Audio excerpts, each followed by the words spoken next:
Hey, this is Arthur Hill, Chief Technical Strategist at TrendInvestorPro.com. You are tuned into a video on our YouTube channel. If you like this video, please give us a thumbs up and consider subscribing. So today I want to talk about some strange happenings in the Nasdaq. Volume, performance, weightings of the big stocks. Then we're going to look at 5 trend following indicators on the 5 biggest stocks in the Nasdaq 100 QQQ. And these trends are the ones we need to monitor as far as the performance of QQQ is concerned going forward. Let's hit the charts. So there are some extraordinary happenings in the market right now, and these extraordinary happenings are centered around QQQ, the Nasdaq, and the Nasdaq 100 stocks, and in particular what we would call the Big Four. And if you include Facebook, it would be, say, the Fab Five. And what is so fascinating about this period is here you can see the top holdings for QQQ, and Google gets counted twice because they have 2 separate trading vehicles there. But all told, they're accounting for 7.5% or so of the ETF. And then you throw in these other 3, Apple, Microsoft, and Amazon, and you're at well over 40% for just 3 stocks. And then Facebook comes in at 4% or so. So that's just QQQ. And then if we look at the S&P 500, we can see that these stocks are commanding quite a presence there in the S&P 500, which is supposed to be the 500 largest stocks in the S&P 500 or in the U.S. stock market. So there you can see we've got Microsoft, Apple, Amazon, and then there are the 2 Googles there. And all told, they're at more than 20% of the S&P 500. That's just 4 stocks. So that means the other 496 stocks have to divvy up that 80%. And what is happening is the concentration of these large cap stocks has become the most in quite some time. And let's look at an article from Sentiment Trader. So I'm on the Sentiment Trader website, and this is an article from Jason Gopert. He runs Sentiment Trader. He won the Charles Dow Award for the CMT Association years ago. Great analyst. And if you're interested in sentiment, this is definitely the place to be. But for the first time since 1979, only 5 stocks account for more than 20% of the S&P 500 market cap. And then if you look back in 1979, you had IBM, AT&T, followed by GM, GE, and Kodak. How about that? So things have changed quite a bit. Now, if we look at the picture, there's a chart just below this. And if we look at that, we can see the top 5 stocks there and the rate of growth in their market cap. And Gupert was looking at the rate of change. And this is the biggest rate of change in market cap as a percentage of total market cap since 1999. So it looks like we're partying like it is 1999. So, this isn't a call for a top, but it's telling you that things are getting frothy. And I got a few more indicators to show you. So here's a chart of QQQ unadjusted data going back to 1999. And it's interesting that the ETF started trading in 1999.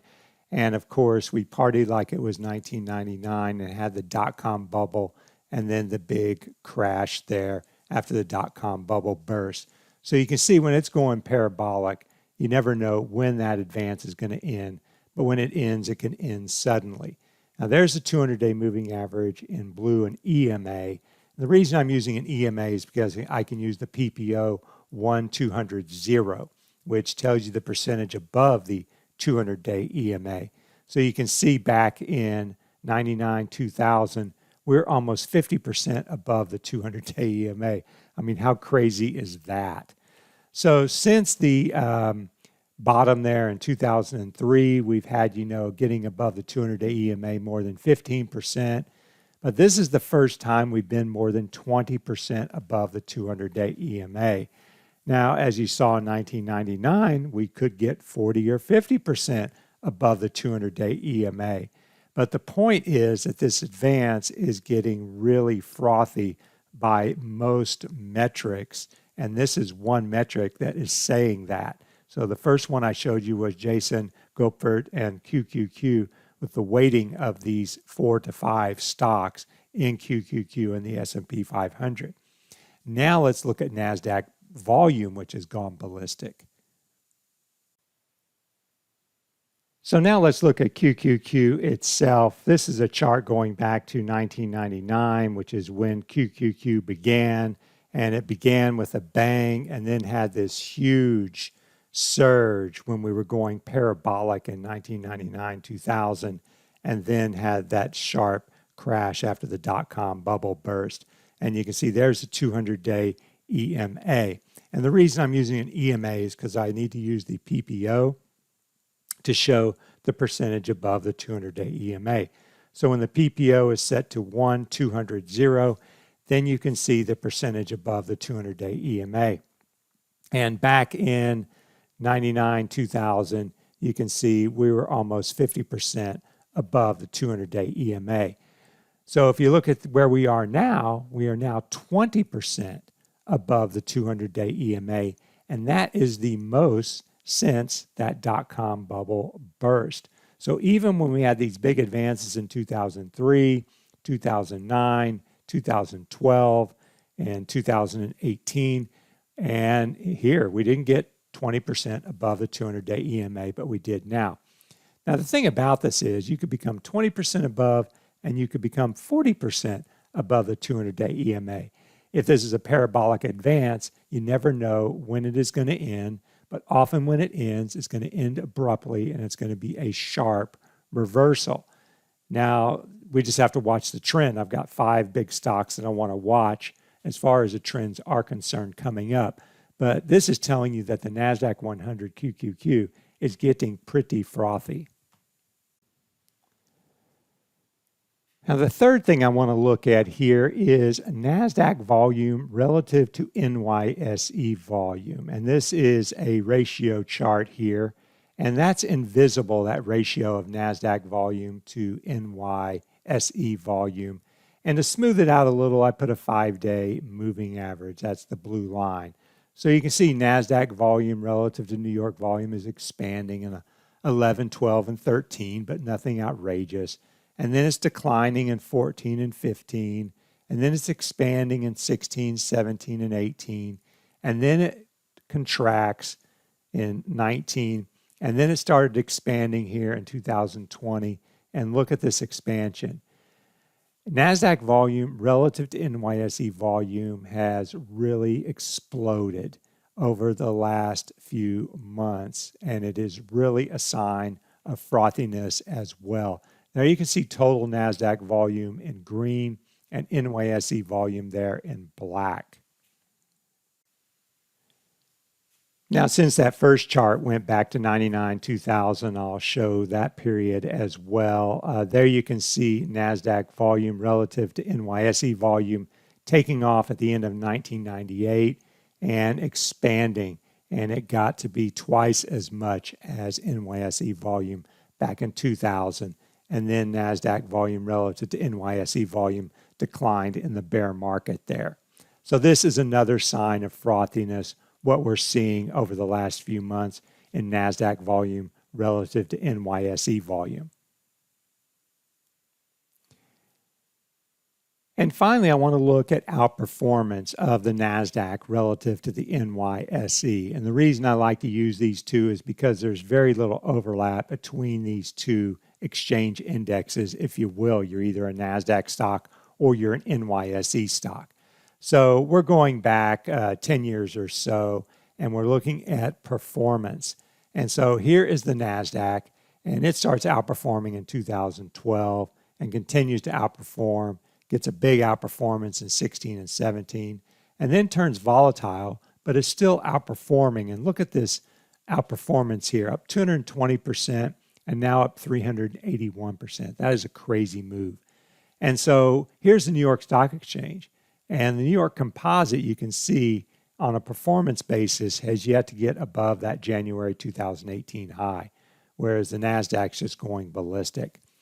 And so I've got a price relative here. That's the gray line there. That's the Nasdaq relative to the NYSE. And then I've got the rate of change. This is a weekly chart, so this is a 20-week rate of change. And you can see in 2020, that rate of change has just soared. It is the highest in over 10 years as the Nasdaq just runs away from the New York Composite. And so it's okay to see outperformance, but when the outperformance gets extreme, that warrants a little bit of caution going forward. So one more little anomaly that happened, and that was on Monday when the S&P 500 was up 0.84%. This is actually, it's the S&P 500 is up 27 points, up 0.84%. But you can see there were 321 decliners and 177 advancers, almost a 2-to-1 ratio of decliners over advances. So there you can see it's a net minus 144, and 80% was minus 28.8%. So that's a pretty big advance in the index to have such negative breadth. So it tells you that there was pretty limited participation in that advance, and it was mostly those large cap players, large cap techs in particular. So as we know, the market can remain irrational a lot longer than we can remain solvent. So, this may seem like irrational price behavior, but to tell you the truth, there's no such thing as irrational price behavior, because price behavior is neither rational nor irrational. It just is what it is, and we have to take it at face value and look at the evidence and look at the trends and trade accordingly.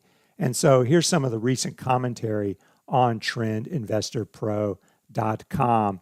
And what we were focusing on last week, Monday in particular, were some consolidations and some Bollinger Band squeezes, and we got some breakouts. So I have a very detailed video discussing the Bollinger Band breakouts among a number of ETFs. And then we look at seasonal patterns going back to 1950 for gold, bonds, stocks, and the dollar, just for grins. I don't care too much about the dollar. And also update my timing models on a weekly basis as well. So check out trendinvestorpro.com if you have further interest. And don't forget, there is a link to trendinvestorpro.com in the show notes below. So when it comes to QQQ and the Nasdaq 100, and then to a lesser extent, but still a big extent, the S&P 500, the future is in the hands of 5 stocks, basically, in particular 4: Microsoft, Apple, Amazon, Google, and then Facebook. And so those are 5 stocks, and I've got 5 trend indicators here. And the thing about these indicators is you never know which ones are going to trigger and when. So what I like to do is kind of take a weight of the evidence approach. If you have 5 indicators, if 3 trigger bullish or bearish, then you have a consensus signal, if you will. So 2 indicators on the price chart. We have in pink the Bollinger Bands, 125. We have the Keltner channels in blue, 125 to 125. You can see the settings up there. Then we have the PPO 525.0. We have the full stochastic 125.5. And we have the commodity channel index 125. And you may see a lot of 125s out there. Well, 125 days is around 6 months, and that's my kind of sweet spot when it comes to trends. So the red line shows when 2 of the 3 turned bearish there in mid-March, and then bullish there in mid-April. And trend following indicators are not perfect. They're going to give you whipsaws. They're going to get in late. But if you catch a trend, you're able to ride it. So I'm running out of time here, but there is Apple, and you can see the breakdown, and then the uptrend started in mid-April as well. Then we look at Amazon. The uptrend actually started in late March. It was one of the first. That was a sign of relative strength, and look at that move. So they're all in uptrends. Google was one of the later ones to start an uptrend there in early May. So it's kind of a laggard, but it's in an uptrend. And Facebook is also in an uptrend and kind of a laggard. But these are the ones to watch. And if 3 of these 5 indicators turn bearish for the majority of these 5 stocks, then we have an issue, a reversal working in the Nasdaq 100. So those are the strange happenings and the current trends active in the Nasdaq 100 and QQQ.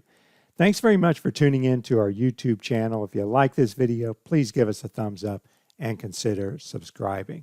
Thanks again for tuning in, and have a great day.